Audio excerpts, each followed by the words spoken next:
Good morning, students. Welcome to Reliance classes. Today we are going to read chapter 3rd of 8th class, Glimpses of the Past. तो ये बेटा हमने यहाँ तक पढ़ लिया था, आज इसको आगे रीड करते हैं. Being merchants, the British wanted quick profits. व्यापारी होने के कारण जो ब्रिटिश थे वो क्विक प्रॉफिट चाहते थे. Their heavy taxes forced farmers to abandon their fields.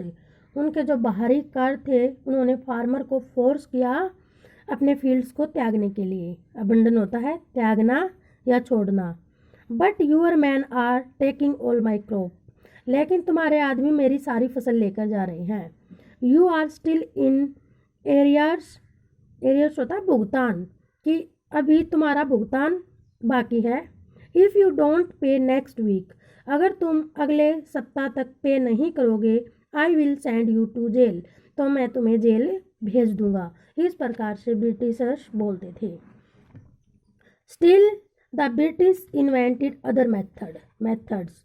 तब ब्रिटिश ने दूसरे तरीके अपनाए. Which gave them more profits, जिन्होंने उनको ब्रिटिशर्स को ज़्यादा प्रॉफिट दिया.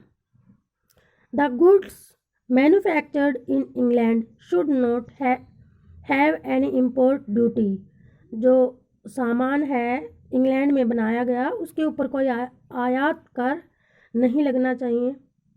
Van brought into India, जब उसे इंडिया में लाया जाए. ए गुड आइडिया, ये एक अच्छा विचार था. The East India company's laws began to cripple Indian industries. जो ईस्ट इंडिया कंपनी के जो कानून थे उन्होंने इंडिया के उद्योगों को बिगाड़ना स्टार्ट कर दिया. क्रिपल होता है बिगाड़ना या अपाहिज बना देना, तो उनको नष्ट करना शुरू कर दिया.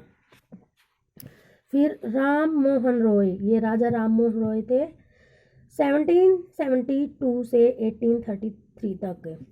राम मोहन रॉय ए लर्नड मैन फ्रॉम बंगाल. राजा राम मोहन राय एक शिक्षित या एक बुद्धिजीव थे बंगाल से. Understood what was wrong with the country, वो समझ गए कि हमारे कंट्री के साथ क्या गलत हो रहा था. Let us not despise our self, our ancient culture is great. हमें अपने आप से नफ़रत नहीं करनी चाहिए, हम अपने आप से नफ़रत नहीं करेंगे. Our ancient culture is great, हमारी जो प्राचीन संस्कृति है वो महान है. And we are capable of greater achievements, और हम योग्य हैं महान उपलब्धियों के. We must first reform our society, सबसे पहले हमें अवश्य ही हमारे समाज को सुधारना चाहिए. Superstitions have been ruining us, जो अंधविश्वास है वो हमारा पतन कर रहे हैं. He told his wife Uma, उसने अपनी पत्नी उमा को बताया. Cows are of different colours, गाय अलग अलग कलर की होती हैं.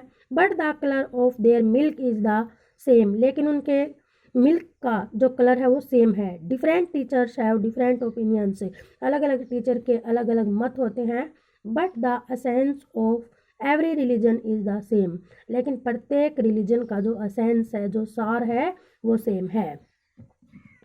He was attracted by science and modern knowledge, वो अट्रैक्ट हुआ साइंस से और आधुनिक नॉलेज से. Knowledge should be practical and scientific, उसने कहा कि जो ज्ञान है, जो नॉलेज है वो प्रैक्टिकल होनी चाहिए, व्यावहारिक होनी चाहिए, एंड साइंटिफिक और वैज्ञानिक होनी चाहिए.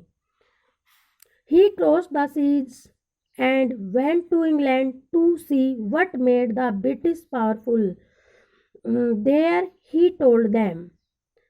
He crossed the seas, उसने समुद्रों को पार किया. and went to England, और इंग्लैंड गया. to see, ये देखने के लिए. what made the British powerful, कि किसने ब्रिटिश को पावरफुल बना दिया है. there he told them, वहाँ पर उनको उसने बताया. we accept you as rulers, हम तुम्हें शासक के रूप में एक्सेप्ट करते हैं. And you must accept us as subject, subject होते हैं प्रजा, और तुम्हें हमें प्रजा के रूप में स्वीकार करना चाहिए.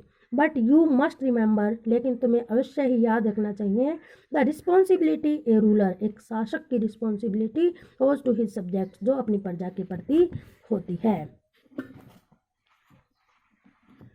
He started newspapers, but the suspicious British stopped them in 1823. उसने न्यूज़पेपर स्टार्ट किए बट द सस्पिशियस होते हैं जो संदेह युक्त हों, शंकालु हों, ब्रिटिश जो शंकालु ब्रिटिशर्स थे, स्टॉप दैम इन 1823, उन्हें 1823 में उनको स्टॉप कर दिया। थैंक यू बेटा, आज के लिए इतना ही। आगे का चैप्टर हम नेक्स्ट वीडियो में पढ़ेंगे। Thank you very much for today.